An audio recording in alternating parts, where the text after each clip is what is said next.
खैबर पख्तूनख्वा हुकूमत ने अपनी मेडिकल टीम के जरिए परवेज इलाही के तिब्बी मुआयने का मुतालबा कर दिया है। इजाज़त न मिलने पर पंजाब हुकूमत के खिलाफ कानूनी कार्रवाई का भी इंदिया दिया गया है। मुशीर इत्तलात खैबर पख्तूनख्वा बैरिस्टर सैफ का कहना है कि तसल्ली करना चाहते हैं कि परवेज इलाही अडयाला जेल में गिरकर जख्मी हुए हैं या इन पर तशद्दुद किया गया। परवेज इलाही के साथ जेल में पंजाब हुकूमत का रवैया अफसोसनाक है। तशवीश है कि मरियम नवाज ज़ाती इंतकाम के लिए सियासी मुखालिफिन को तशद्दुद का निशाना बना रही हैं।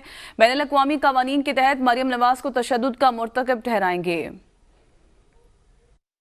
खैबर पख्तूनख्वा हुकूमत की तरफ से हम ये मुतालबा करते हैं कि हमारे डॉक्टर्स की टीम को अडयाला जेल में चौधरी परवेज इलाही साहब का तिब्बी मुआयना करने की इजाज़त दी जाए, ताकि वो उनका तिब्बी मुआयना करके ये तसल्ली करें कि वो गिर कर ज़ख्मी हुए हैं, ना कि तशद्दुद की वजह से उनको चोटें आई हैं।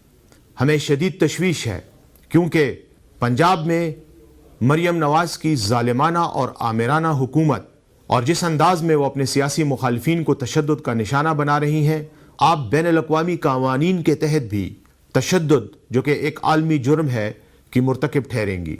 International covenant on against torture और international covenant on civil and political rights, ये यूनाइटेड नेशंस के वो दो कवानीन हैं कि जिनके तहत हुकूमती एहलकारों की तरफ से किसी भी शख्स पर ज़हनी, जिस्मानी, जज्बाती तशद्दुद बैनुल-अक़वामी जुर्म है। फौरी तौर पर खैबर पख्तूनख्वा के डॉक्टर्स की टीम को एक्सेस दिया जाए। हम ये तसल्ली करना चाहते हैं कि परवेज इलाही साहब हादसे का शिकार हुए हैं, तशद्दुद का नहीं।